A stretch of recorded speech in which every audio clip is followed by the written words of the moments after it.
Hi everyone, this is Claire at StudentRDH. In honor of October Halloween, I'm wearing my pumpkin jacket, and thanks for being here on a Saturday morning at 9 a.m. for you to learn so much more about how you can actually use your brain better in order to maximize your score. And you know what? It goes way beyond scores. It goes, oops, my brain fell apart so much. My prop is not very strong, as you can see. I taped it together, but it goes way beyond just the scores. It's like how you want to achieve everything you want in your clinical examination, in your life, and when you are practicing as well. So we're going to learn a lot about neuroscience, and you might ask, Claire, why are you talking about things like that when I'm just trying to survive down a hygiene school and pass and start working? Well, actually, the secret to everything we do is right here. Obviously, our heart, our other organs are really important, but this is the command center for everything. As if you have studied head and neck anatomy, this is the central nervous system. So it is central. It is not the peripheral nervous system. So this little guy that weighs only 3 pounds has what? 100 billion neurons. 100 billion with a B. There's so much in here that is designed to work for you. So sometimes when you lose confidence, sometimes when you feel like you're stuck, sometimes you feel like you can't memorize things, sometimes when you're failing your examination, well, we just need to learn how to maximize this guy. And this guy is really going to be the answer for everything. So you might see in the beginning of our presentation that I'm going to talk a lot about the brain. I'm going to talk about how memory works so you can maximize your memory. And then I'm going to go through some tips for you to maximize your score when you are sitting in the examination. So we have a few parts to cover, but I just wanted to start the introduction with this one, which is basically our brain. Now, let me just continue a little bit since I have my prop in my hand that's about to fall apart again. I want you to just look at like the surface area over here. It's like a dry resin, right? There's a lot of grooves. And you know what? This is what differentiates us from other animals. Now, you might have cats. They are awesome. But if you see cats, they have a very smooth surface. We have a very wrinkly surface. Why? Because wrinkles is the one that's going to increase surface area. Therefore, you can store more neurons. That's how our brain developed over the years to be so wrinkly. And again, I'm just showing you this to let you understand how powerful you are, how powerful your brain is designed to be in the beginning. One more thing I want you to pay attention to this before I put it down is this area that is called the prefrontal cortex. So it's actually right here. And if you see the prefrontal cortex, it's like this bulging area in the front. And back in the day, when we're still developing, we are still developing, this area was actually small. So this prefrontal cortex is the area that makes you do critical thinking. Once the thing that you really like in the board examination. Prefrontal cortex also help you do anything that is consciously involved, such as driving your car, changing lanes, choosing an answer choice in your examination, and also being able to just comment everything that you do during the daytime. Now at nighttime, we're not really concerned about this. This is the entire subconscious that's all around this, every part of the brain that is going to work. And one myth actually I would like to debunk today is, well, this famous thing about like Einstein said, we only use 1% of our brain. That is, guys, not true. Neuroscience has developed so much over the past 30 years. They are saying that we are using actually every single part of the brain. So today in our course, we're going to learn how you can maximize anything that you want to do in school, even as a student, and you're going to carry that out when you are a professional. So I'm here today, not just to talk about the board examination, but to empower you in every way I can. Every year, thousands of students pass the board examination using StudentRDH. So I compiled everything that I knew, and I would love to share that for 2 hours today. And thank you in advance for staying with me. I know this is going to be a long course, but I'm sure there are a few things there that you really want to try. And you know what? Let me know if you have problems, because I'm always here. I'm always supporting our students. My email would be clairej@StudentRDH, Claire with an E. Now, why is my name Claire? Well, because I actually was born in Korea. I grew up in France. I went to the US. So, I kind of transitioned in many different countries. And Claire, well, actually my Korean name, which actually is Hayeon, means clear water in the summer. So my parents, when they went to France, they're like, okay, her translation would be appropriately Claire. That's how I became Claire. And I'm very proud of that name because it actually comes from my Korean name that is spelled in Chinese characters. So that was just a little bit about myself that I don't usually share, but in this special event, I would love to share with all of you here in Missouri. So I'm going to actually flip now through my presentation. I'm going to go in my computer for my presentation so we can continue to learn about, well, things that you can do to maximize your scores. And that includes learning about the brain, learning about memory, because guys, you know, I'm a memory champion. And then other things that you can do when you're sitting in your examination so you can really, really maximize your score. Okay, are you ready? So I'm just gonna quickly pause here and I'm gonna meet you on the other side with my PowerPoint, okay? See you really soon. I just wanna point out that I am a big fan of the brain and how to memorize things. So if you want to find me in other venues, that would be podcasts, for example. This one I've done years ago with my sister, Dr. Delphine Jean, who is a dentist currently. We were both in Boston. She went to Boston University for her dental school. I went to Boston University for my master's in administration. And I did my school in Forsyth. That was in Boston again. That's when I did dental hygiene, and I continued there. And I just wanted to point out that, well, regardless where you are, you know, life continues and you have so many opportunities that are in front of you when you're graduating. Because in my case, I actually was in Boston. I traveled to Canada to find other opportunities, and opportunities brought more opportunities. So I just want to be positive about how you are going to be awesome in your profession. There's just so many doors, 21st century, you are in the right century to practice dentistry, because again, there are opportunities everywhere. 100 years ago, you would not have that. 30 years ago, you would not have that. So welcome to this awesome profession. That said, I mention that I was a memory champion, right? About 5 minutes ago. So this was me, that was in 2019. And what I'm doing here in front of audience, I have double ear muffing system. So I have a little ear plug and I have this like industrial grade headphones so that I just block everything. Well, I'm not really dressed, you know, awesomely. I'm just dressed in whatever I feel was comfortable, because my job was to demonstrate how to memorize cards. So they give me decks of cards and I just have to memorize them as fast as possible, recall them exactly that order as well as possible without making any mistakes. Now, this would be awesome for casinos. Unfortunately, I don't really know how to play casino. So if someone wants to teach me, I'm up for that challenge. So I memorized those things. And you know what? This is not just about cards, because this skill translates into memorizing things for you to be awesome in your examination, because memory is actually really the foundation of everything you have to do. And that includes being able to critically think. If you think about it, when you build a house, if you didn't have the pillars, well, how would you build the top? So it's like also having the raw ingredients in your kitchen in order to make something elaborate. So you are looking at the raw ingredients, the basic skills in order to make.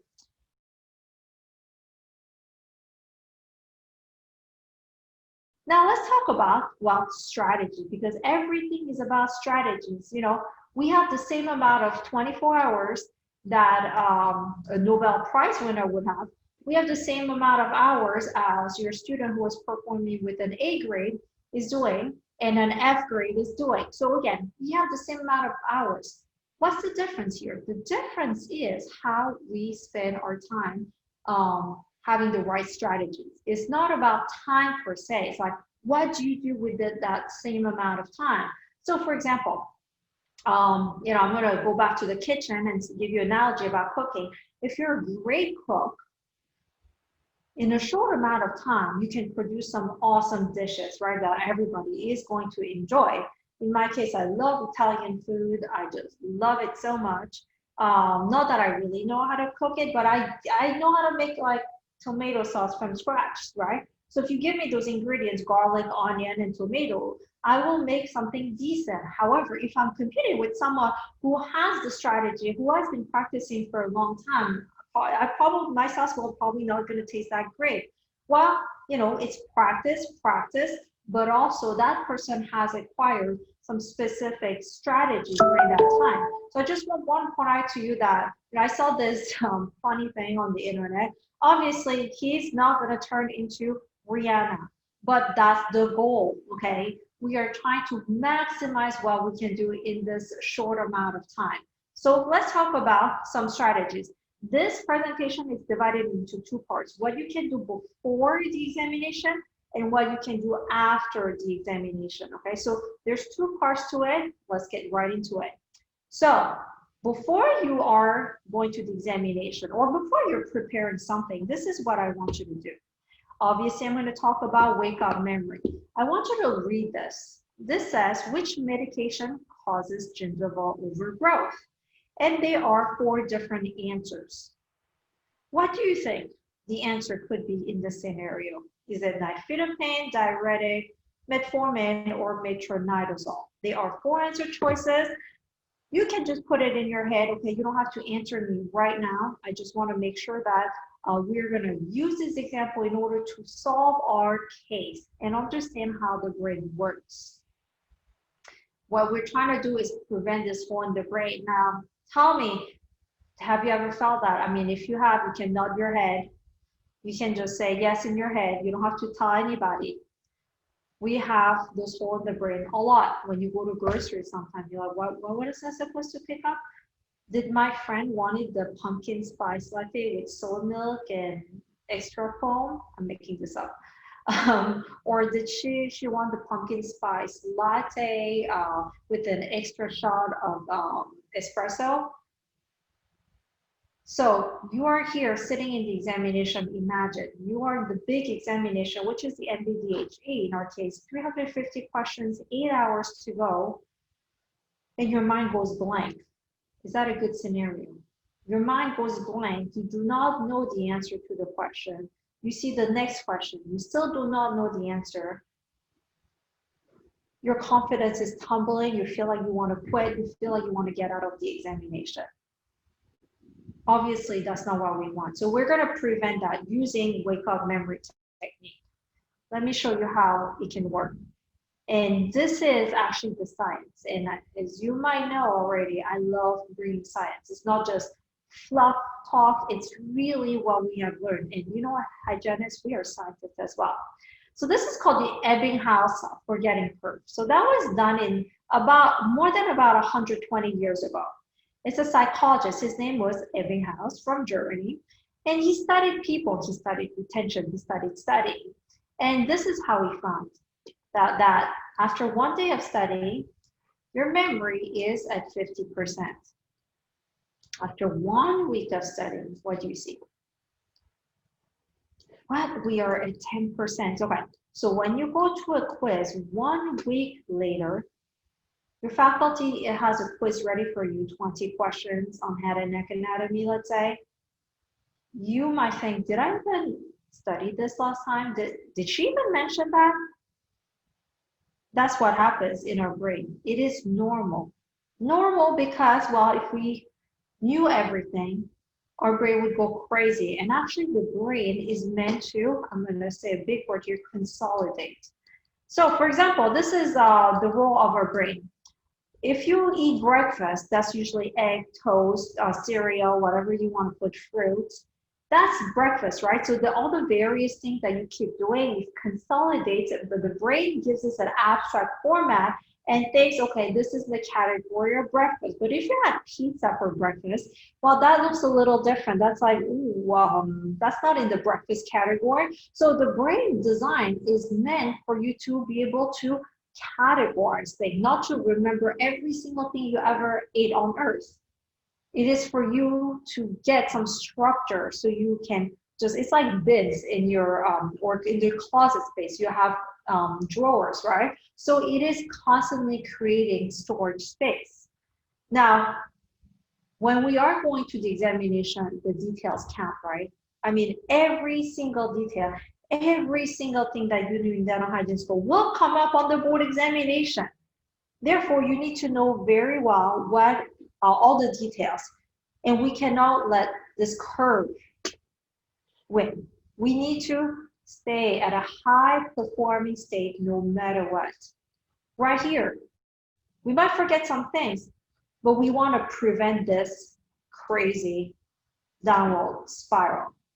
So wake-up memory is about this. It's about how can you maximize your brain's performance so you can be awesome in your board examination, in your school examination. And if you know the science to this, you can carry on with your life feeling a lot more confident. So I showed you the curve. Now, let's do everything we can. Let's learn things so we are not spelled by this curve. So the first thing I want to tell you is, well, the brain looks like a mush, or it's like it's a jello, but it's a hard jello kind of thing, and has 100 billion neurons. I talked about that, right? 100 billion neurons. Now, how is it organized though? I mean, do you remember how the nerves look like? I'm trying to draw with my mouse, so it's not going to be awesome. So, you know, you have nerves like that, and they connect with each other. This is the synapse, okay? This is where you're going to have those chemicals come, and the chemicals are going to basically jump and then provide stimulus to the next one, and we carry on with the information. But how is that actually designed inside, right? I mean, we can cut the brain, we can like look at it physically, but we still don't understand what's going on in there. But this is what scientists say. Basically, we are creating storage space. But you know what? If we're not careful, we're going to create this. Are you anybody guilty of the chair? I mean, for me, it's like on top of my counter, I just like I keep piling on things. Or if I have a box, I keep piling on things.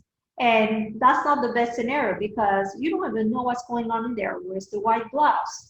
For my interview, I don't know, is it here or not? Then you will have to just destroy this entire pile in order to find that out. So that is not a great scenario. Although, you know, life carry-ons, it could be okay.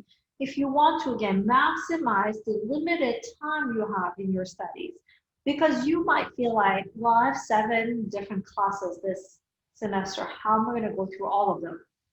You might think, what happens if I don't have time to study at night because I was in clinic all day long, and with COVID, I'm trying to catch up with clinic and try to practice on my typodon because I don't have a patient.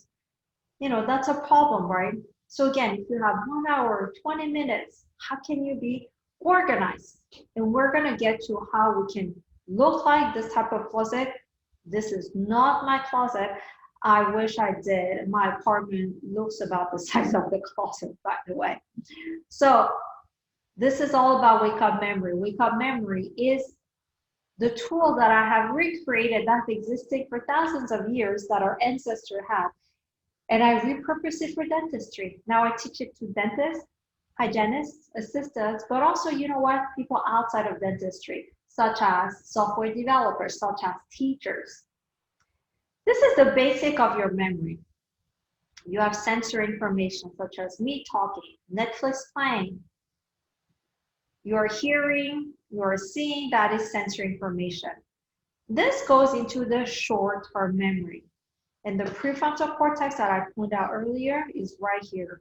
You are going to see how things are stored, well, very short amount of time, less than 1 minute, okay, not even 1 minute.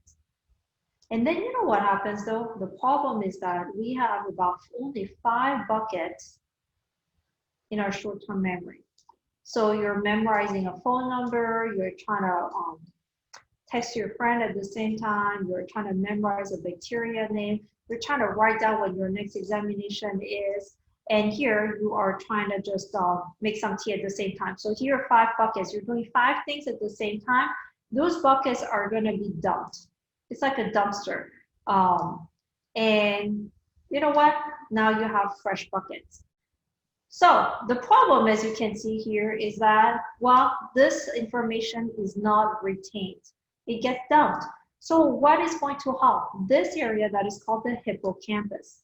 Hippocampus comes from the Latin word that says seahorse. Okay, they thought back in the days, this looks like a seahorse. Do not trust my drawings. I am just trying to do the best that I can over here. So this middle area, which is in your temporal lobe, if you remember head and neck anatomy, is right here, temporal lobe. That's this is where your TMJ is. So it's right in that area on both sides. that you have them. Those are the memory processing centers, meaning that once you want to memorize something, this part gets activated. And it's going to tell your brain, well, sort this out. I want to retain it for a long time. I don't want you to dump it yet.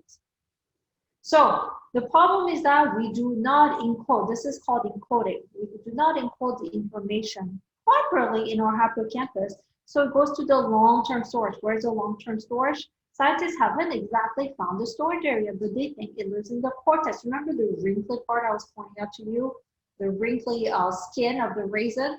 So they think it's here. That's why we have 100 billion neurons. And then at the end, you want to retrieve it. Look at this awesome library. I don't know where this is, but this is basically what you want when you're sitting in your examination. So you can retrieve the clues and be able to actually get to the correct answer. So this was just really in a quick nutshell, the memory process. Now, this is how we're going to use this though, when we are studying dental hygiene, because you know what? Just knowing about the brain is not enough. We have to practice it. Just like, you know, when you are trying to do instrumentation, if you didn't practice, you wouldn't be able to actually use it on a patient, right? So let's do that. I brought here pharmacology only because pharmacology is one of the biggest headache of every dental hygiene student, right? There's so much to remember, such as drug names, such as their dental implication. What about their brand name versus generic name, right? So let's look at this example. It says Abilify. Well, Abilify is used for, well, we have three options over here. Could be hypertension, schizophrenia, or diabetes. This is what I'm going to tell you. So this is called the sandwich. Okay, the rule can be I, okay, or also I want to talk about the sandwich rule. We have two pieces of toast. Toast represent what you already know. So I'm going to put K for no. And in the middle, you will sandwich something new. So what you're doing is taking this information, Abilify, this is a new information, and sandwich it with something that you already know. It can look like that. So the first toast on the top, well, I'm going to say, okay, Abilify sounds like what? Able to fly. I know it's not exactly the same, but you know what? It's close enough for you to understand in your brain that, well, if something sounds as similar, well, my brain can just retrieve it as a cue. So here you have able to fly. That's the first the bread, piece of bread. The second piece of bread is going to be the story that I'm going to tell you, which is, well, let's say you had a patient, his name is Andy, and he's like, well, I'm going to show you how to fly. Okay, I'm going to go right up to the rooftop right now. And he's trying to jump. Now, that's not a scenario we want. I hope that will never happen to you. But if we think about this condition, among those three, what do you think would be a better match? Diabetes, hypertension? No. Schizophrenia could be a better match. So here at the bottom, here we put schizophrenia as the, sorry, not schizophrenia, but the story that I just told you about a patient wanting to fly. So we have those two pieces of toast, and then we squished in what we didn't know. This is the new piece of information in the middle. And you know, when you do that, that's like something you know, something you know, something you don't know. Your brain is going to love it. It's like putting something you do not want to eat, squishing two delicious things. Are you more likely to eat it than just the thing you don't want to eat it? It probably will go smoothly. That's why when you feed baby food, you know, you mix some applesauce with some peas because they don't want to eat the peas or the broccoli. So you're going to put some applesauce and just mask it. So the brain loves this because you know what? It is digestible. Just like anything we're eating, our brain also is powerful, but you know what? You can't just give it too much either. Then it's going to explode. That's when you feel like you're just about to quit.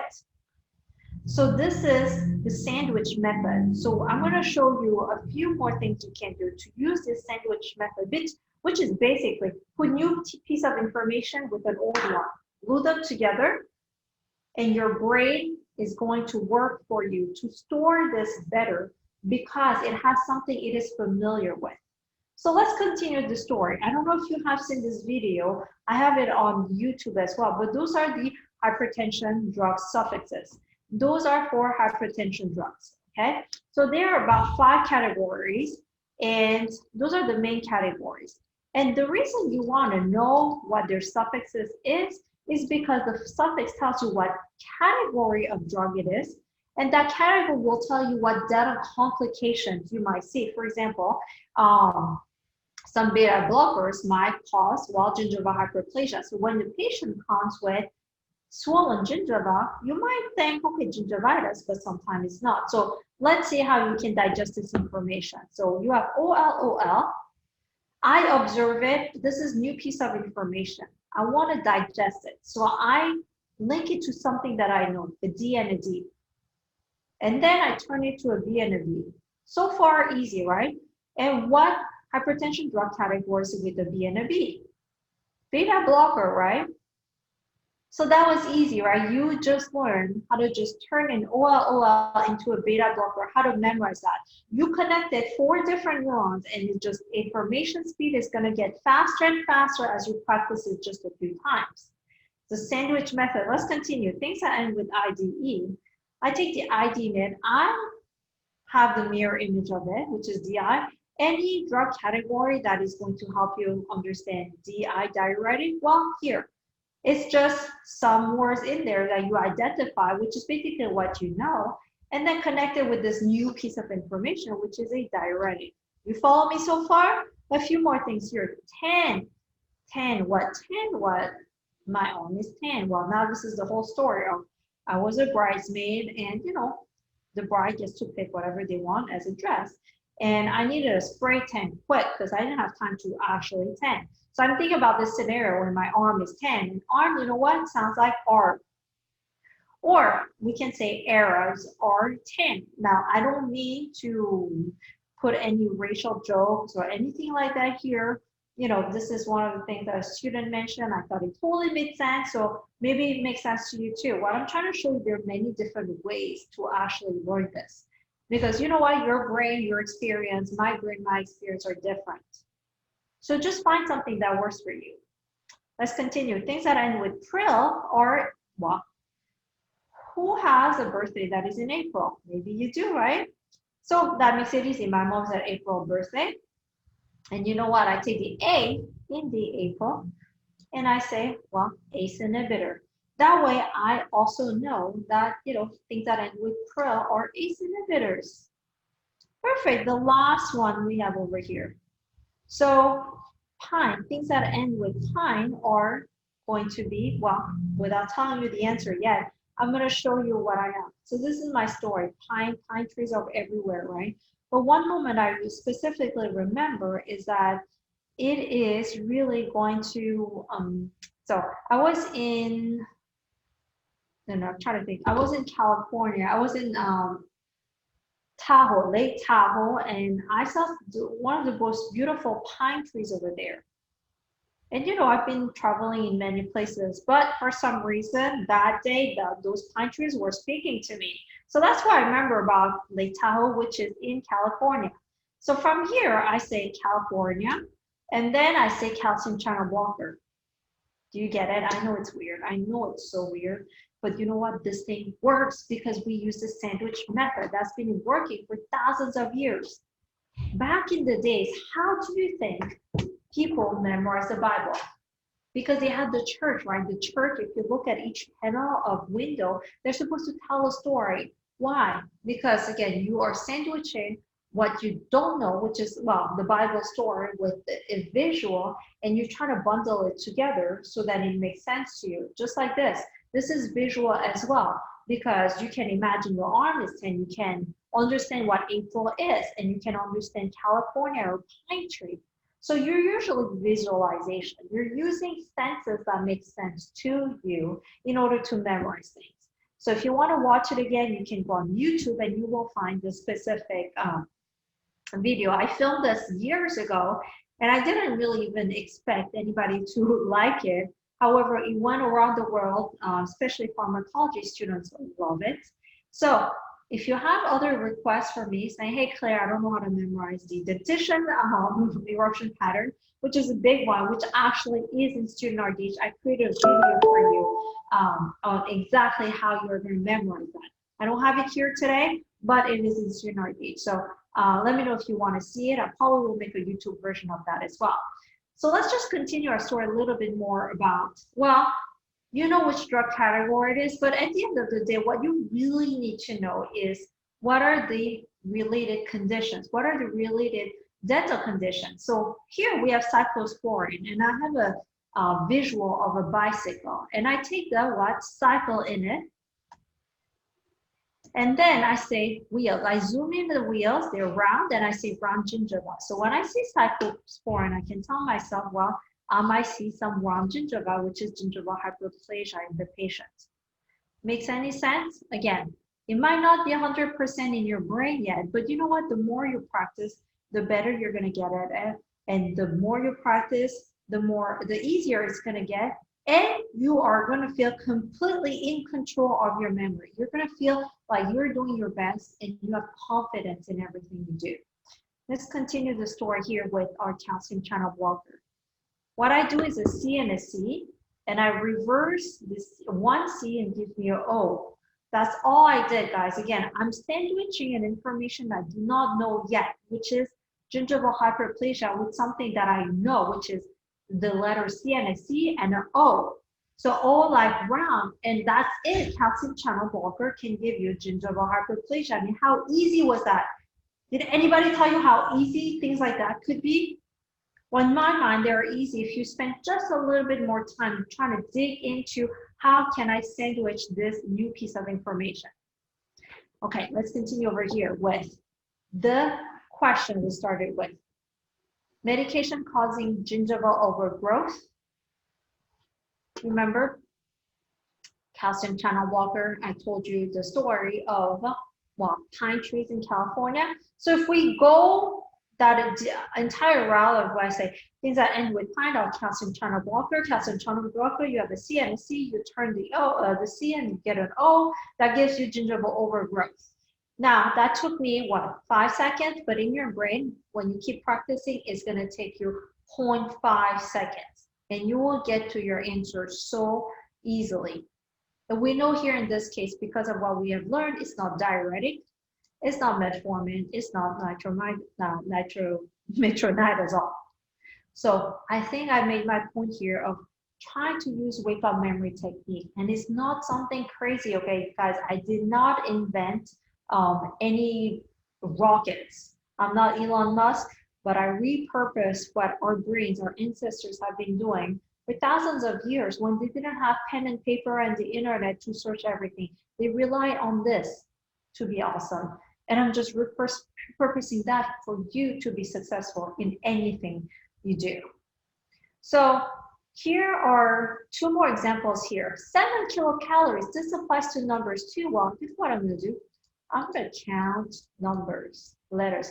1, 2, 3, 4, 5, 6, 7. 7 letters, 7 kilocalories. What about fat? It's 9 kilocalories.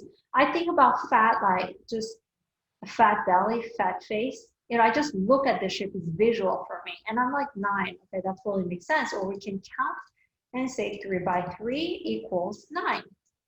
So as you can see again, this new piece of information, instead of trying to swallow this just very, very difficult piece of information, although it's not terribly difficult, there's things way more difficult, you just sandwich it again with something that is digestible for you. It's like, you know, getting the Tums every time you eat something, it just helps you. Now, chronic periodontitis, just one more example. PG, TF, TD. Now, those are very abstract. Like, do you know what a TD looks like or PG looks like? We have no clue, right? I mean, if you have emojis, I mean, they draw bacteria with like green thing that looks like this, right? Well, other than that, we don't really know what it looks like. So you know what? I'm turning this in something that I know. I'm going to sandwich it again with the pig. I'm going to sandwich this with the toffee. And I'm going to sandwich this with a toad. So in that case, you know, you'll have 3 different things that you can actually visualize, you can actually feel.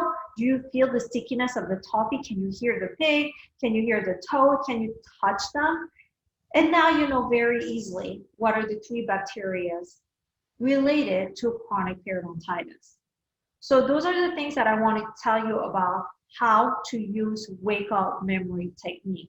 Now, this is the first part of our presentation. Now, I'm just going to give you a few minutes to digest this. And you know what? At the end of the day, I want you to just practice. And if you don't know how to do it, email me saying, Claire, I'm really trying to understand how to memorize this. And I will try to come up with my best. And sometimes you guys really spark ideas to me as well, because when I see it, I know that I have to create a video for that.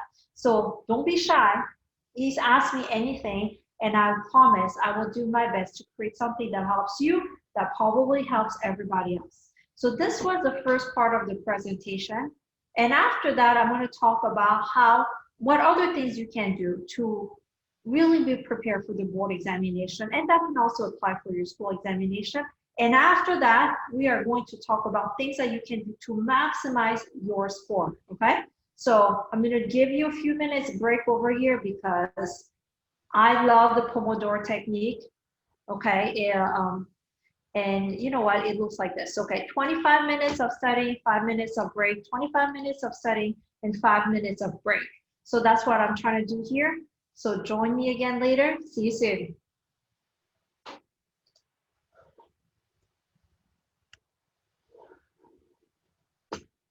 Really awake.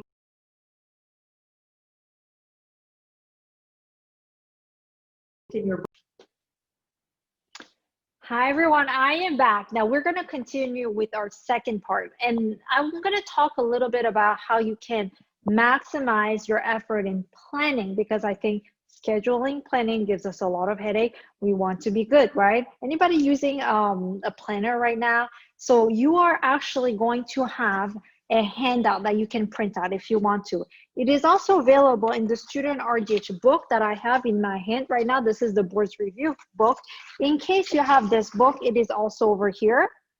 However, if you don't have it yet, or if you actually want to start planning your days, I'm going to give this to you. You can download it, and you will be able to start literally just being able to put some dates in and understand your schedule and feeling confident that you have enough time in order to pass the board examination. So that said, I'm going to flip the screen and I'm going to take you to the next part of the presentation.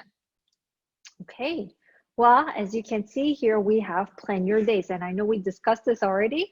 I just want to point out here that it is pretty easy. Now, the question I get from a lot of students is, well, Claire, what do I start with? So we're going to talk about those two, because not everything is as important, and that depends on each individual too. If you think about exercising, by the way, if you didn't know, I'm also a fitness coach. I am a personal trainer. Not that I literally train people, but I'm interested in the body, because the brain and the body, we all work together. So I am doing this to really help our students and whoever professional maximize any of your effort.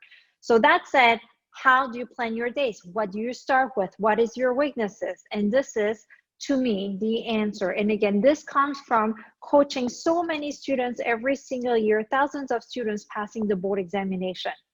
So I want you to do a little bit of math here and follow me, please. You have 17 chapters at StudentRDH. Now, if you are using something else, such as the Mosby textbook, that's a lot more chapters, okay? StudentRDH, we're really just trying to condense everything into something that you can really digest. That's why we condense it into 17 chapters, so it looks feasible. But if you're using Mosby, you might have basically 30 chapters. So I want you to just think about that. How many chapters do I have to study? And you're gonna divide that, okay? The top number that you have to find is how many days do you have to plan?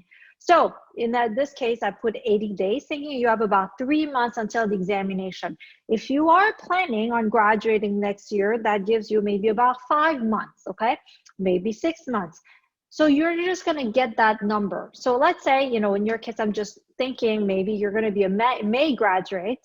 Let's say you have about, how many days? 150, or let's say 170 days. That is roughly about 5 to 6 months. And that is a top number. You're going to divide it by 17. That gives you 10 days, right? My math over here is a little different. And basically what this 10 days tell you is like you have 10 days to master each topic. You have 10 days to really understand how you're going to study this and really just memorize every single content. Now, students ask me all the time, when do I start? And this is the answer to when do you start, because I can tell you on average, the average student takes about 3 months to pass the examination. However, that's not the end of the story, because it depends on your school schedule. You have Christmas break and everything in between. So to be realistic, honestly, this 170 days will probably go to about 150 days and even less if you subtract the time you will have for final examination for Christmas break. So I want you to actually do this exercise with me. So here you're going to say, let's say November, December. So you're making it your own calendar. I have 4 pages here, so 4 different months, but feel free to continue as well, okay? So I'm going to cross out, so I'm going to write, I'm just making this up. I haven't exactly looked at the dates of December, but anyways, you're like, I want to take a whole week off during Christmas. You cross that off. And maybe November, you want to cross a whole week off for Thanksgiving, okay? Let's be realistic here. I don't want you to feel drained, right? Scheduling breaks, scheduling your time to rejuvenate is also really important. Refresh, guys. So please take the time, and you can also be realistic about, well, my finals are here and I probably will focus on that. So this is how you plan, and you tell yourself, well, now actually am down to 140 days until my launch, or until my actual exam date. So from here, it gives you an idea of, well, actually, instead of 10, I have 8 days per chapter, which is a lot of days. Generally, if you have about 3 months left, you will only have about 3 to 4 days per chapter to study. So 8 days is a great time because you really can master it. So that's why I always ask, start early. Don't wait until the last moment. And again, the reason is because, well, our brain cannot cram everything. We need to make it sticky, and it's not magic. Okay, and the more repeated, the better it is. You already know this. Another thing I would like to mention is, if you have StudentRDH, we give you unlimited extension until you pass, meaning that if for some reason you don't feel comfortable in March taking your exam, if you decide I want to do it in May, we give you a free extension. Just email me, say, hey, Claire, this is the reason, this is the time, the day that I'm going to take my exam. So don't be afraid to start early. I would love for you just really just to pass on the first trial. And right now it's a little bit funny because I don't know if you heard about this, but you have the short format. So the long format that normally existed is not there anymore. You have only the short format, and StudentRDH has a complete short format mock exam. We're the only board examination that has that. But the other thing you have to know is that because you have about half of the questions that you used to have on the long examination, in a way, each error that you're going to make is going to be amplified, double. So it's very important to really just take your time to study, because the short format examination can be good, but it can also be more difficult. So I want you to just know that. I'm not here to scare you. Anything is possible. So when you have your calendar, again, put the dates in. Now we have to fill in the calendar. Now, what do we put in here? Are you going to say, I'm going to study radiology, I'm going to start periodontology, I'm going to start head and neck anatomy?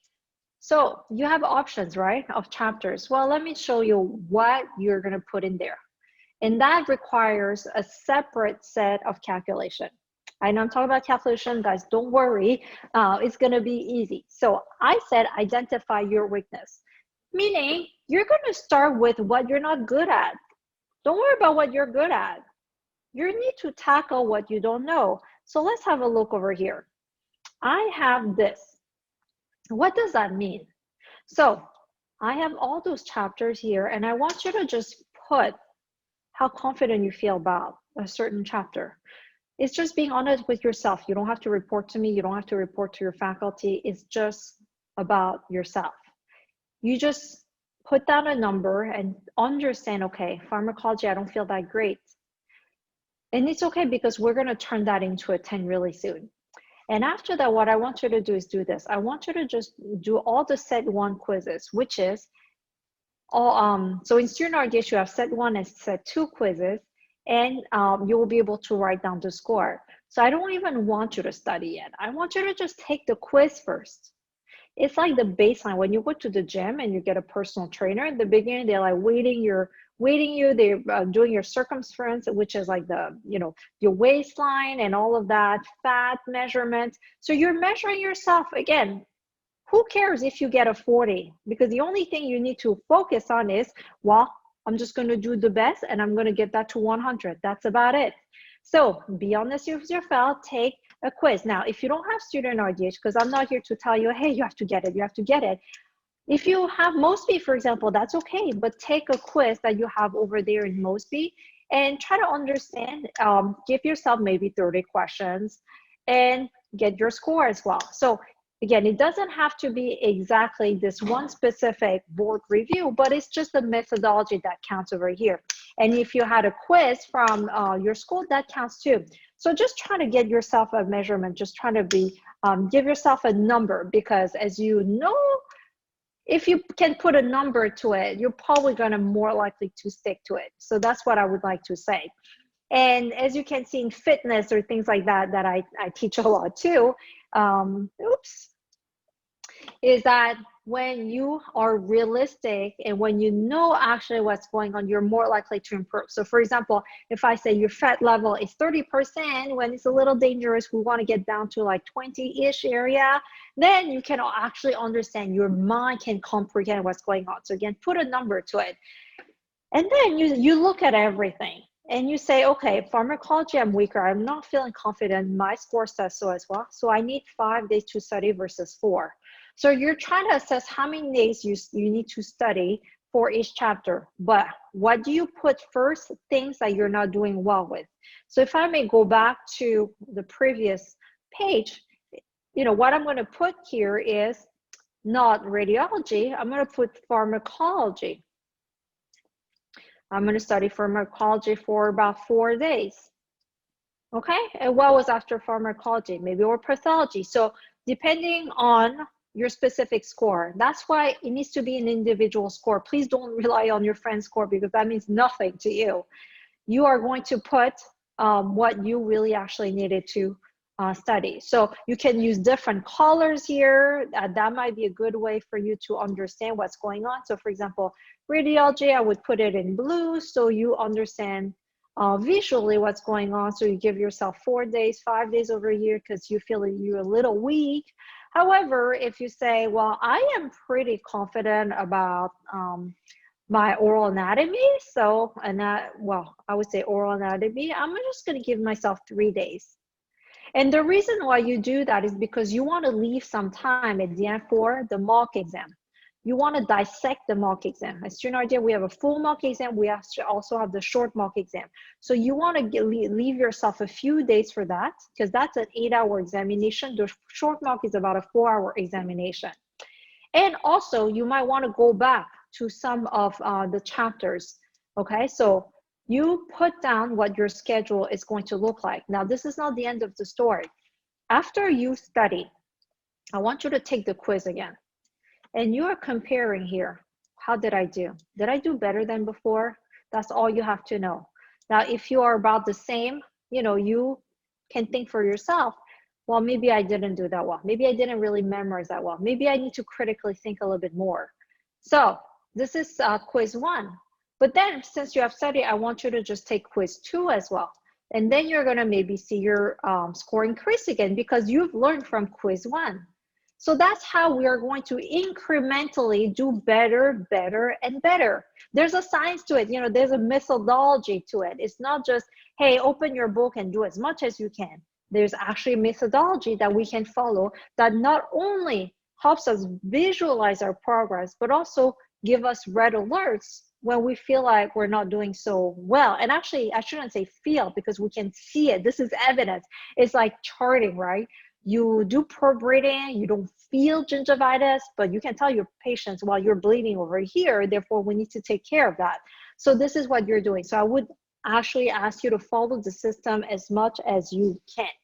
Can you guys promise me? If you have questions, I'm always here. My email is clairej@studentrdh.com.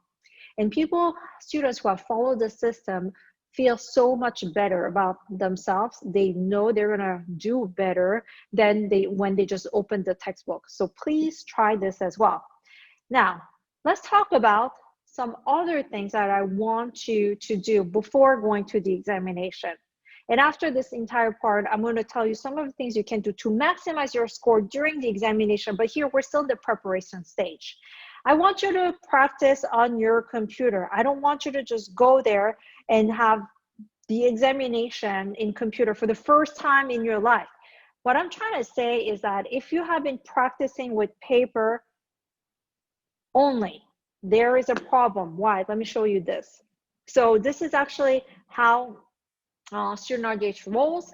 This is actually the mock examination. You can see it. What I want you to see is just quickly click, continue, click, and continue. That's what the actual board examination looks like. So I cannot go to the MDHA and take their screenshot. Therefore, I am right here and I am trying to help you understand what the format looks like. I just showed you how to flag a question that is going to be in your board examination. So if you feel like you're not sure, you can always flag them. At the end of before submitting them, you will have a chance to review them. So use the flag function, okay?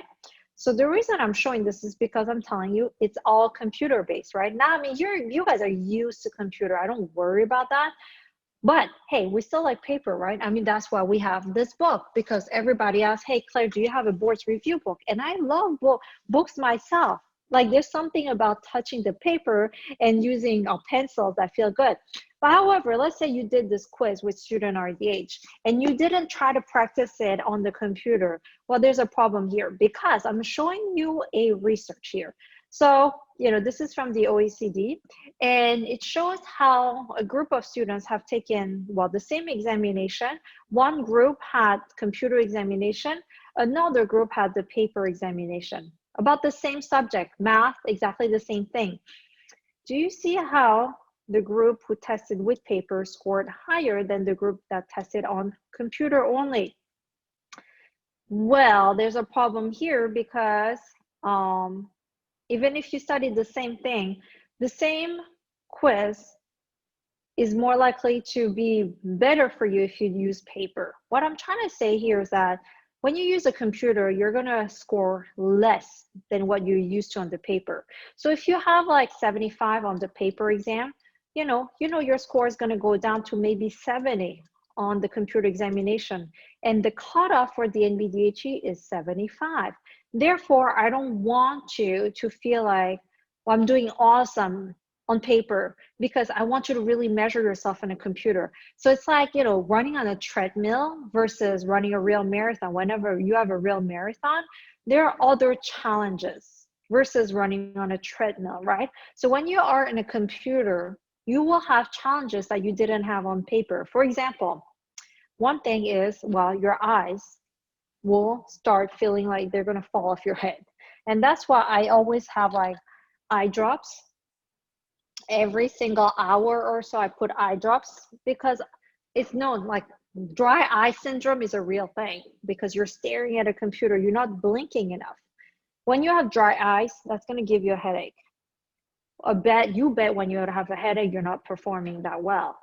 So I'm trying to say here that, you know, be realistic and get yourself in a difficult environment, which is the computer-based environment. Your eyes glued to the monitor, you just have a little mouse clicking. And that would get you to kind of the actual feel of the examination. So don't take the easy route. You can study with paper. You can try to do quizzes on paper, that's great. But always get to a certain type of computer format so you are used to that type. It's like, for example, someone who's never been in cold weather. I don't know exactly how cold or hot your area can get, but in my case, I live in the East Coast. And if I was never accustomed to the winter, it would probably be hard for me to be in the snow. But, you know, I've lived on the East Coast for a very, very long time. So now it's nothing to me. I'm ready. I'm mentally ready. Just like that, you want the difficulty exam, which is the computer exam, and you want that to help you pass the board examination. So something that is very minor, but this minor thing can actually make a very, very large impact on you. So I wanted to point that out. And friends, this is the time to actually enter for our giveaway. So here it is. pretend you are texting me at 202-410-4202. So take out your phone and literally you can text me, okay? Put the number there and say StudentRDH here. And what you are going to see is you are going to be asked, hey, what is your name? What is your email address? And that way you are going to be, and see here, as you can see, I said StudentRDH and it asked me for my name and my email address. When you do so, you are automatically registered to enter an Amazon giveaway. Maybe the Prime deal will still be there. Anyhow, I want you to just win. So please text this number and we're going to announce this, let's say in about a week from now. So try that, okay? So this part is done. Please take a screenshot because again, I want you to win. It's not because you enter twice, actually you're more likely to win. So just enter once and just let's see who wins, okay? Now, another thing I want to mention is I want to make sure that you are all feeling comfortable. So if you have questions, and because I'm recording this right now, we can't really chat back and forth. But again, my email is open, clairej@studentrdh.com. So this ends our second part about how you could actually have prepared yourself or actually made yourself a calendar and some other little tips here and there for you to maximize your score. So on the next part, we're going to talk about things that you can do during the examination to be even more efficient, to maximize your score just by a few points again, okay? So as you can see, we're like moving up, up, and up. And that way you are going to feel so confident when you go to the examination, all right? So see you soon again.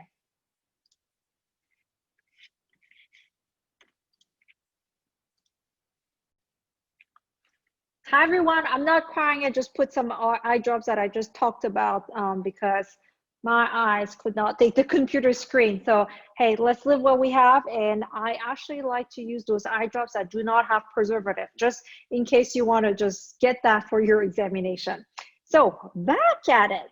And I thought maybe you wondered why my office looks like, where I do my webinars or, where I actually work from. So I'll just quickly show you where I am. I use the shared space here, an office space, when I have to work from the office. So I don't have to be at home, and I'm very, very productive here. I have 2 monitors. Actually, I have another Apple monitor over here. So I get a lot of work done here. As you can see here in the background, I know I'm like all over the place. I know I shipped you some boxes for those books for the board's review book and some booklets, top 150 drugs booklets. And that's why it's a little bit of a box mess over here. And I have another 2,000 or so to order today. So when I have those, my office is literally filled with boxes. Other than that, usually I share the space with everybody or a few different people who rent their desk. However, it's COVID, there's nobody here ever. That's why I'm allowed to do this and make a mess here. And don't worry here, there's nobody, it's just me literally. That's why I can take off my mask and talk as loud as I want to. So I just thought I would share with you a little bit about where I work and how I work as well. Those are the little things that are fun to do because it's nice to get to know each other. So one thing I would like to say though, I cannot see your face right now, and you might know me from the emails that I send or social media things that I do. But when you're in a conference and you're like, oh, this is Claire, I want you to just say hi, please. I would love to meet you in person because a lot of times I talk with all of you via email and, we're still missing that human part. So when you are available, I would love to shake your hand, take you out for coffee, take some time to talk actually, okay? So that was my offer. And I would love to continue with the third part of our presentation, which is, well, when you're sitting in the examination and you want to actually do awesome, well, what can you do? Because sometimes it's the little things that count. And I think you have learned that so far from me. The reason why I don't talk about what you actually have to study, the problem is that there's so much to study that it would be impossible for me to tell you, well, look at those 3 chapters and you have to know this concept and that concept. It is impossible. The board examination is going to ask you things about your entire curriculum. That's why I let you study with StudentRDH at your own pace without rushing you. So I'm focusing here when I have the time, Thank you to Missouri Dental Hygiene Association for allowing me to do this. Talk about strategies and talk about how awesome your brain is. Build that confidence and build the skills, because I know when you have that, when you actually start studying, you will be fine. I have no doubt that you can absorb all this information and really be awesome that day and get this pass result. Everybody, when you are done, I just want to see this. I passed. You don't even have to say anything. And that would make my day. I read all the emails that come through my box. And literally, if you just say, this is my email, you know, I check it all the time. If you say, I passed, that's all I need to know. All right. So that said, let's continue. I will share my screen again. Okay, we are back here. And as I said, we are sitting in the examination, and imagine yourself going through questions one after another. You have about 300, well, you have 350 questions if you're taking the full examination. You have half that amount of questions if you're taking the short examination. If you're taking the boards in 2021, we do not know yet what is going to happen. So you have to prepare for both, okay? I would love to say 2021 things will get back to normal. However, I don't want to make that promise. We are just, all of us, trying the best we can, right? So imagine again yourself being in the room, and you have question number 1 coming at you, question number 2 coming at you. You felt pretty confident, but then your heart is starting to sink because you feel like question number 3 to 5, you were not doing so great. And you start to think, well, I'm going to fail. So let's not do that. Let's find ways that you can maximize your score, even though sometimes you might not know the answer to. There are ways to actually get 1 or 2 points by just being careful. And I'm going to show you how to do that. So my number 1 strategy in this case is to find the keyword. So like this guy, not that he's ever going to turn into that, but you know, if you know contouring, like that is magic. That thing is a magic. I do minimum contouring, but I've seen people do it and it works. So what I'm trying to say here is that we need a strategy. We need to highlight some things. We need to ignore some things. We need to just focus on what's really important. And you might feel like this in dental hygiene school, everything is underline, highlight. Let me tell you, there's one problem with this. The problem is when you do that, when you open this page, does this tell you anything about what you actually have to know? It's just like your brain cannot absorb it. It's done with you already. It's breaking up with you already because you gave it too much. If you highlighted a few things here and there, your eyes will actually pick it up. Your brain will have room to breathe and you will be able to learn better. So even if you're tempted to highlight everything, or when you're sitting in the examination, you're thinking every single word is important, I'll tell you, it is not really.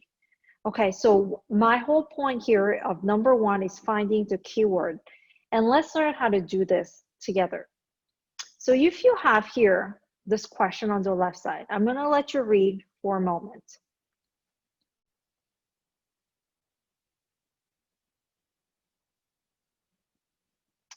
Okay, here we have a famous Cal.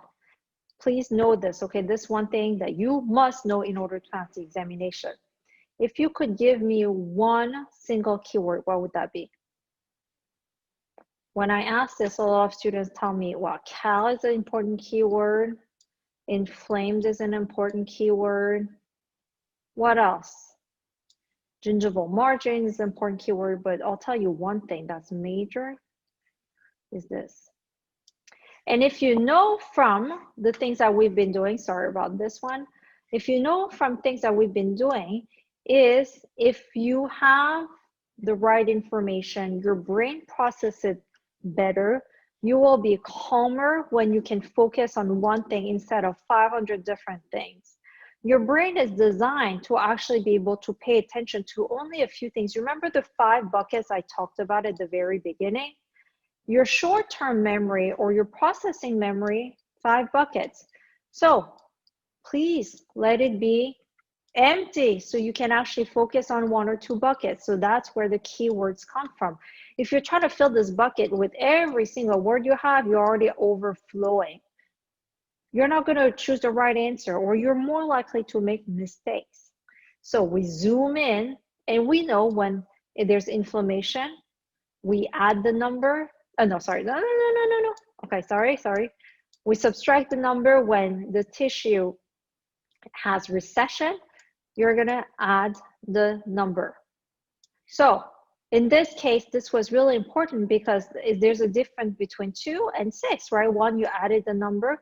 The other one, you subtracted the number. So again, when it's inflamed, you are going to subtract it. So that's the answer, gets you to 2. Do you understand the concept of finding the keyword? So again, imagine yourself sitting in the examination. Imagine that you are trying to solve this problem and you get stuck. Read it again. But your mission is to find a keyword.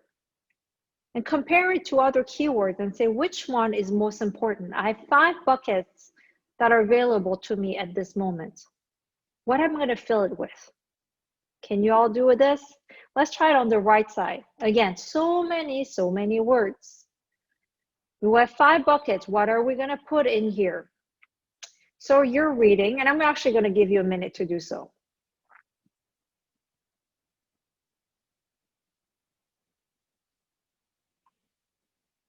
Okay, so I think from all this, you can easily think this is, well, some sort of ulcerative condition. But is it a NUG or NUP? Well, have you seen this keyword? No loss of attachment. It's such a small keyword, but that makes a whole difference. I would hate for you to just zoom through this, not find the keyword, and actually just say, well, it is this. And there you made a very costly mistake. And especially if you're taking the short form examination, know that you are, it's less lenient. You have to really master every single question. So that would be my advice, to really go as slow as possible. And we're going to talk about this in a little bit. So I think you understand my strategy about finding the keyword, right? So when you're sitting in the examination, starting with the school examination, guys, start trying. Ladies and gentlemen, start trying. That starts with any exam that you're going to take pretty soon. We got this? Now, when you are studying as well, though, same concept applies for the keywords. As you can see here, antiplatelet agent, all of those are keywords. As StudentRDH, I have highlighted what's really important. But obviously, I want you to read everything. But again, your eyes should be pointing at those keywords, and you must remember this keyword. So in this case, for example, I'm sorry, this screen keeps flipping. If you had someone who is taking aspirin, the real part here that you have to remember is that we're a little concerned about their bleeding level, because a patient has peritonitis, comes to you when you're doing your NSPT, well, they might bleed. And are they bleeding too much? That's a concern for us. So always relate it back to the information that you have as a dental hygienist. I always tell you, memorization is the basics of critical thinking. So let's memorize this information, because that's going to tell us how we are actually going to solve the case. In this case, let's imagine a patient who is taking aspirin. The problem here, we're concerned with bleeding. Now, if we didn't memorize this information that aspirin works as an antiplatelet agent, we would go nowhere. The case studies that you're going to see, the 12 to 15 case studies that you're going to see on the session portion of the examination, if you're taking the short examination, is going to be less, about 5 case studies. Anyhow, this is really critical. So if I continue my story here, because if it's an antiplatelet agent, if you take baby aspirin is going to be a very small dose. And people who maybe previously had strokes, the doctor might say, just take baby aspirin as a preventative agent. Now, baby aspirin is so baby that you don't have to think about, well, is the patient going to bleed too much? However, that's still something to consider. If the patient says in their chart, medical condition, medication, hey, I'm taking baby aspirin every single day, just keep that in mind. And if they say, I'm taking aspirin right now because of a certain pain, I'm taking a higher dose, then you might start thinking, because an antiplatelet agent, meaning your blood is not going to clot as easily. It's going to be very liquidy. It's not going to clot. So it might be a problem for you to do your NSPT. You might need to revise what you're going to do.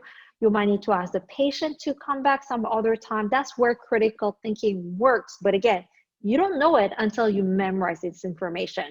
So this is an example of when you're studying. Also, please find the keyword. So I think I actually have tried hard enough to let you know that you should try to find the keyword. Am I correct here? And if so, let's continue our story.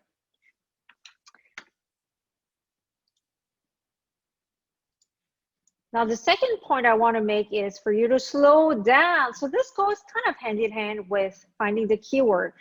When you are speeding, you can get a ticket. You might need to pay it. Okay, no big deal. Okay, hopefully life goes on. But when you get a ticket for failing the boards, unfortunately, you have to wait a long time in order to maybe retest, okay? Maybe you feel discouraged and you don't want to take the test again either. So many things can happen, but know that by trying to slow down, you are maximizing your potential. So who wants to slow down? Everybody, right? So let me give you an example over here. Please read the question on the left side.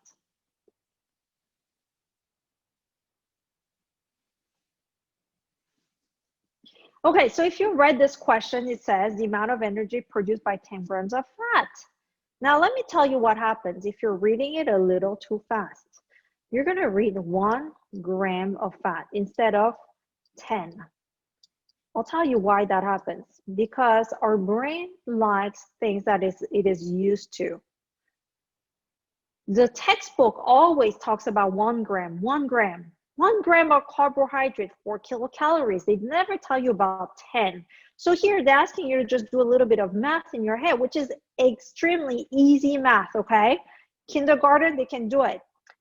The whole point here is that not that math is important, but it is important. This question of 10 grams is important to me because it shows that if you were reading a little too fast, your brain automatically turns this 10 into 1.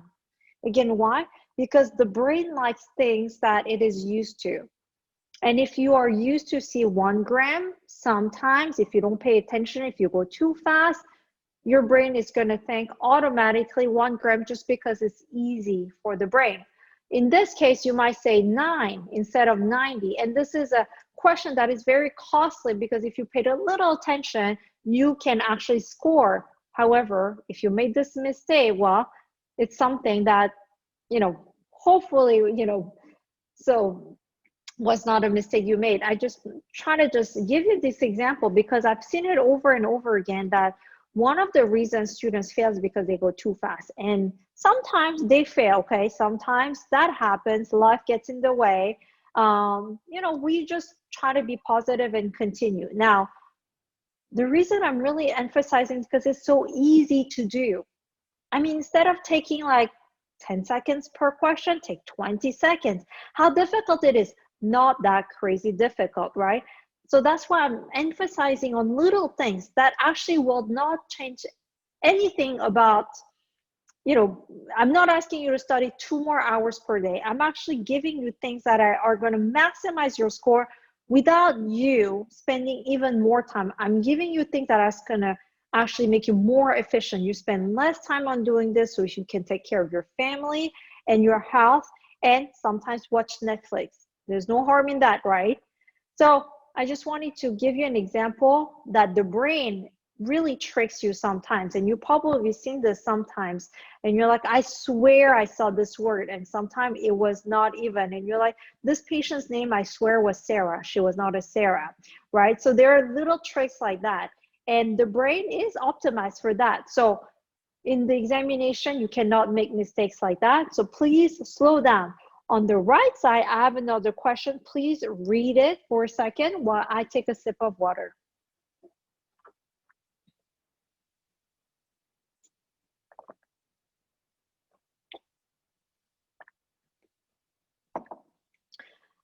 Okay, so here we have this except question. Now, except questions are rather difficult. You will see those in the board examination. They exist, and I want you to be very careful. So first of all, when you see an except question, I wanted you to take the true and false game with me. So you're going to read each statement and you're going to find the one that's false. That's it. Okay, don't take it, it's not complicated. You are just trying to find the one that is not true, which is false. Okay, so do it with me. Modified fine pen grafts. Finger form a soft C shape. Try to take a pencil if you don't have an instrument right now and do it with me. Does it look like a C shape or not? We're good, right? And actually, I might actually want to share, stop sharing my screen and actually just have you look at me. So let me see. Can you see me better right now? Okay.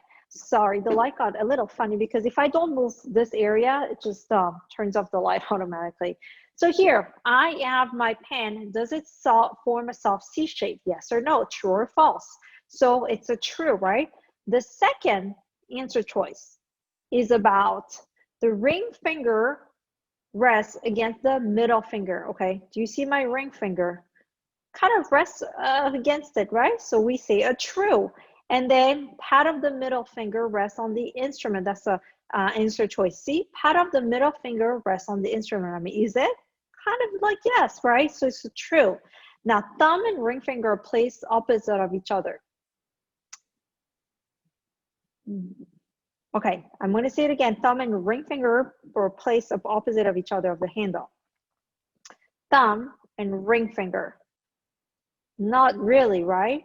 I mean, you can argue that it is opposite, but it's not really. So let me go back to actually sharing my screen so you can actually understand. And we're going to play again this true and false thing together. And we will be able to solve this as you would do in your own examination. So if I continue with the true and false, I'm going to take my pen out right now again. And I'm going to say the first one, do you remember? It was a true. The second one is a true. The third one is a true. This one was iffy, you know, although it was a false.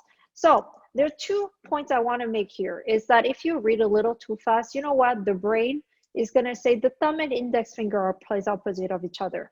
Same concept, right? Too fast, making mistakes.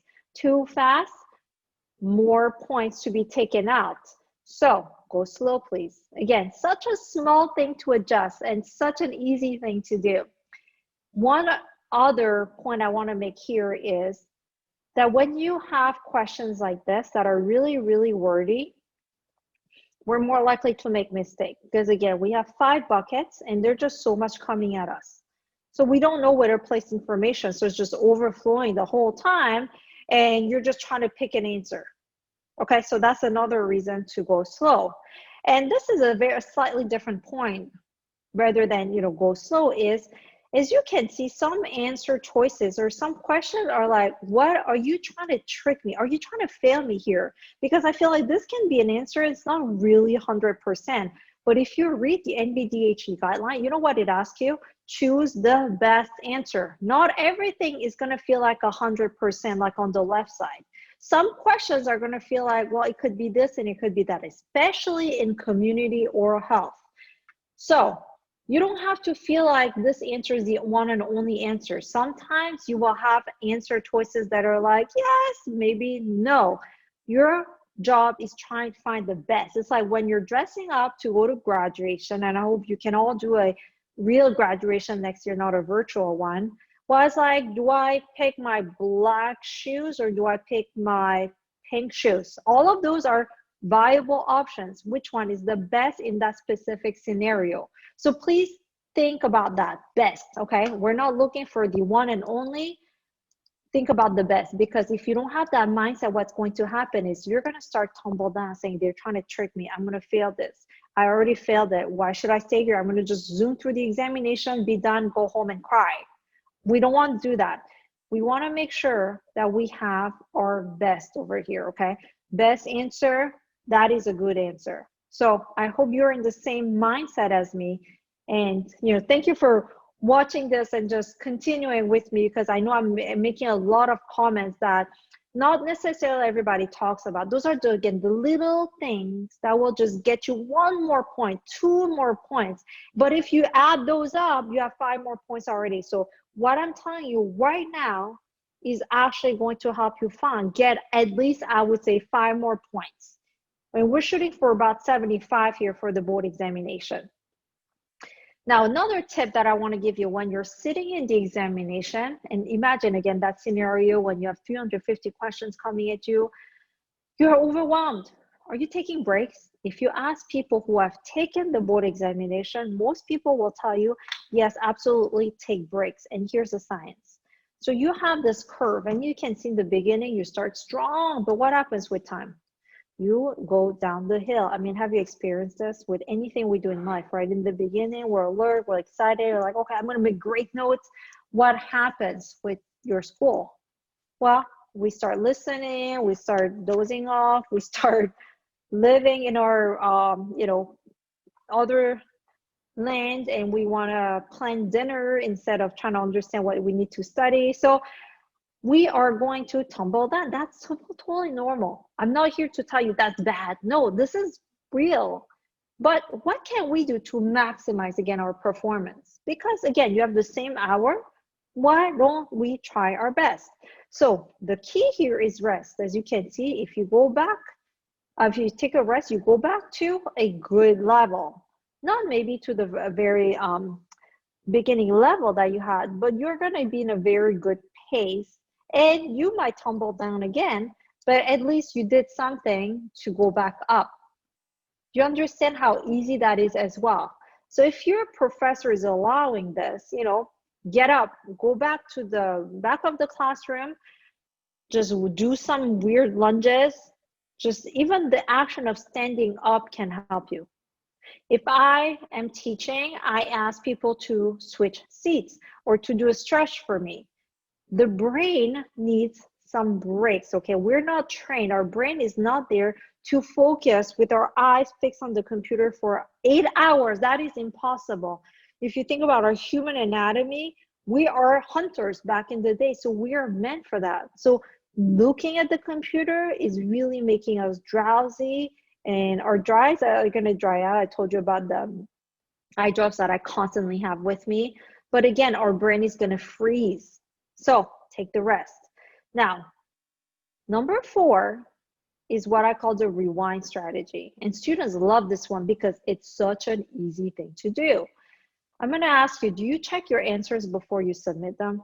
If you do, bonus point for you, you can feel great about yourself. If you don't, it's okay. You're gonna change that today. You're gonna submit your answers, but before that, you're gonna take a rest if you can, okay? In the board examination, if you have, let's say, 20 minutes left, raise your hand and say, hey, I need to use the bathroom. You go out, you come back, you're refreshed, and this is what you're gonna do. You're gonna start from the very back and start making your way up. The reason is, again, this graph. Do you see at the end, you're more likely to make mistakes because your attention is down. So what I want you to do is not focus on the beginning part. If you have 20 minutes left, 10 minutes left for you to just check your answers, I don't care about the fronts. You're more likely to be good here because you were alert. The mistakes are made from the middle half. So I want you to catch them. And by starting at the very back, and just moving your way up, you are doing everything to maximize your score, okay? It's such a little trick, right? Instead of reading from the front, now you have a fresh set of eyes. You are going to make sure that the mistake you are making here from the middle point are caught. And also, when you're reading the questions from the very beginning, you actually are already accustomed to it. So your brain kind of memorizes it in a way. So you know what to expect. But when you're doing backwards, you're kind of doing it like you've never done it before. So your brain is alert more. It's not in a sleepy mode because it knows it already. So please use this neuroscience again. And I'm telling you all of this because I coach neuroscience, and I'm not a psychologist. I'm not a neuroscientist, but those are the things that I've learned from training myself to be a memory champion. Those are the things that I learned from being able to coach thousands of students passing the board examination each year. And by doing so, I bet you're going to see a few questions that you made mistakes on because you took a rest, and you'll be able to have a fresh pair of eyes. All right, easy, right? All right, let's continue to the next advice that I have, which is reread each case. Okay, so I'm going to show you a video of what a case study looks like. This is StudentRDH. I could not go to the MDHA and take their screenshots. So this is what we have, a real practice of what you have to know, and the real feel about what it is to be in the examination room.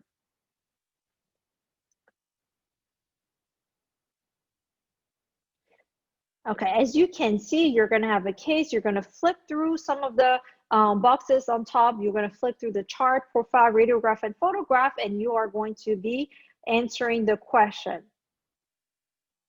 Not easy because there's so much information coming at you, right? I mean, how many letters are there? So I want you to think about the scenario, and this is what I see it over and over again with students, and this is what the mistake that I made when I was a student as well, when I was trying to pass my boards. I passed, but hey, I think I could have done better. So what I'm trying to show you here is that usually what happens with the students is that they read the case once, and they try to solve about the 10 questions that are going to follow, instead of treating each question like a new question. So let's say this was question number 4. Well, this is question number 4. I read the case like I've never read it before. I click on the tabs, and I'm trying to just do my best. Comes question number 5, I do the same thing. I do not pretend that I've memorized every single information, because there's a lot right here. The current medication they're taking, the respiration rate, the chief complaint, everything. Let's not try to think we know everything. So you're looking at question number 5, and you're a detective. You're really trying to find the little details that you need to know in order to really tackle this question. If you go to question number 6, even though it is the same case, I want you to treat it like a new case again. There must be something that gives you a clue to the answer. The reason why I say this is because, first of all, you have session 1 and session 2. Session 2 is all about case study, but hey, this is the sleepy part. You probably ate a snack, and this is the afternoon, or if you're taking a short examination, this is like the second part. And this is hard because you've been sitting stuck in your chair already for about 2 hours. Your eyes are tired. So you want to zoom through it. Your psychologist is going to be like, I just want to be done, go home, eat some ice cream, watch Netflix, But this is such an important day. We cannot make mistakes. So on your second session, what I want you to do is just take a break. Okay, first of all, come back and pretend each question is a new question. And if you have a patient, there's no way you know everything about them by reading the question the case study once. So here you're going to just, again, take your time and go through questions one by one. And every time you're solving a question, you are going to reread each case. You're going to find your answers, your details, and your clues. Be a detective. So that was another tip that I wanted to give you, because session 2 is where we make so many mistakes. Our brain is tired. We also just feel dehydrated. Our body's not working with us. And again, if you're not careful, I would hate for you to make a few mistakes and get just right below that 75 bar and get a 74 and fail. So we're all here, if you're listening, we're all here to not only do 75, but actually score about 80%. So you give yourself some margin, okay? So that's my goal for you today. And this is the last thing I'm going to talk about today, which is really important, because a lot of students fail because of anxiety. It's not because their knowledge was poor. I've seen it over and over again. It's this mental part, and I get it, right? I mean, wouldn't you be nervous if you are in the examination that is the big ticket for you to pass and to start becoming an RDH, your anxiety levels are high. Now, how can we control that though? Let's work with anxiety that we already have. I'm not telling you it's bad. So one thing I want you to do is visit the test center before. What you're gonna do is, if you have your test center address, you're gonna drive there, you're gonna take the subway, whatever it is that you're gonna do the day of. In my case, I lived in Boston and I rely on public transportation, so I took the subway there. If you're driving, drive the car you're gonna drive, okay? Don't drive someone else's car. Try to be exactly in the same scenarios that you will be on the big day. You're gonna drive there, you're gonna see parking. Do you need some coins? Where's the meter? Can you even park for 5 hours? Is that even legal? Do you have to find another parking lot on the opposite side of the street? Are you gonna be 15 minutes late because of that? You wanna assess all the situation around you. And because of COVID, I want you to see the door. Maybe they block the front entrance. They want you to go to the side entrance, or maybe the workflow is a little different. Do you have to take the stairs? Do you have to take the elevator? And if you can, just even have a visual picture of the door of the examination room. If you can knock on it, just look at it and you just say, oops, sorry, I didn't mean to open it, or wrong door, whatever you need to do in order to get a visual of what's going on. Now you're gonna take that back home with you, okay? It's like you filmed yourself of that scenario. You're gonna take that film with you home, and now you're gonna add some success elements to it. And you probably know by now that I love success stories, and you know, it's all in the brain. So you're gonna add things such as, well, I'm waking up. So you are visualizing you waking up, you're visualizing you're driving your car, you are going to visualize walking, you're gonna feel your body walking to the examination room. And by doing so, you know what, you're making this thing that is uncomfortable, that is unknown, to something that you're so confident about and comfortable. Because the unknown makes us scared. Okay, if I give you a piece of food that you've never eaten before, you might not want to like it, or you will have fear before jumping and saying like, I want to get this because I know it's going to be the best thing ever. You don't know, so your brain is training you to be alert.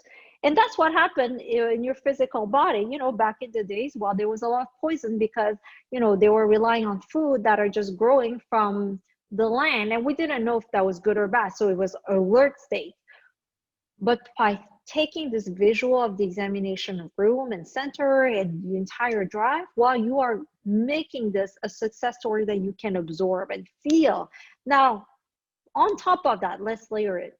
You're gonna prepare your clothes. Don't care what you wear. Don't try to look cute, okay? We're not there to do our hair. You can look like the messiest thing ever. That's okay. All I care about is you passing the boards. You're going to prepare your clothes, and you are going to feel like you're going to win in those clothes, okay? It could be your just scrubs as well if you feel like comfortable in there.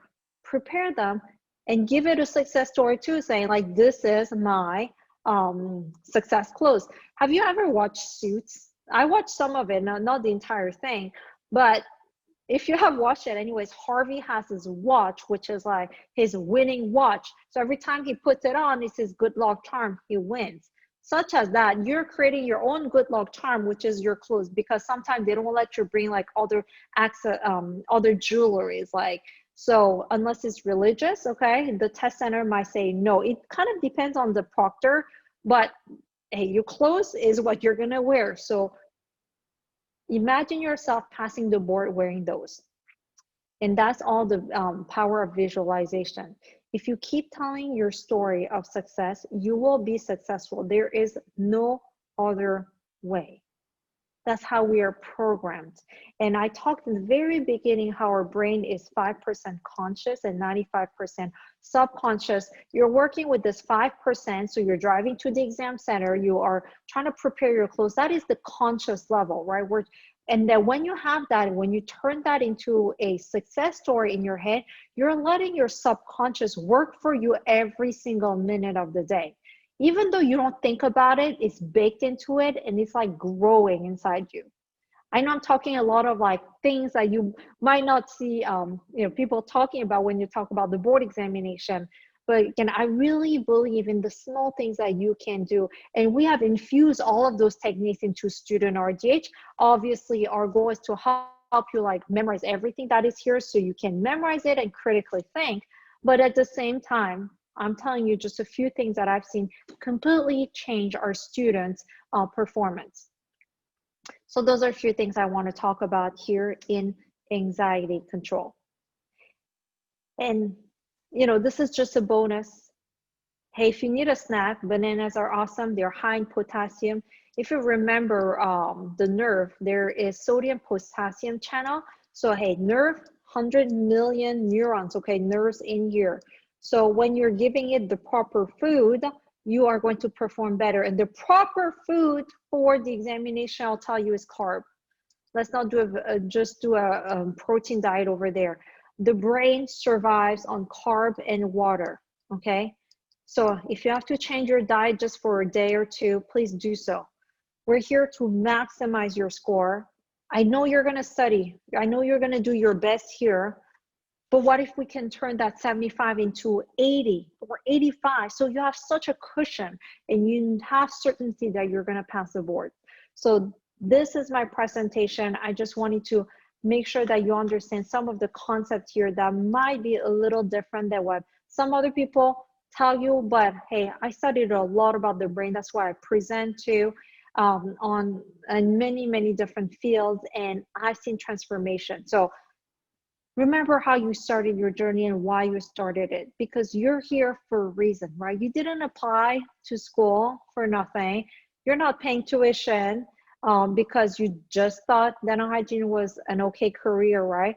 You are there, and I bet you have some hurdles when you're at school. It could be conflict with the patient. It could be some scores that you're worried about. Hey, let's talk about clinical points that you have to get. Sometimes the faculties are really tough on you, right? So there's a lot of hurdles, but remember that you started the journey because of a reason. Think about that, and always go back to your why. And when you have your why and you mix in all the different things that you have done or learned with me today, I can guarantee you're going to score 10 more points. And you are totally clear of that kind of fail zone. You're going to be way above that. You might not be 100%, but who cares? You pass with such confidence that you will be proud of yourself even after the examination.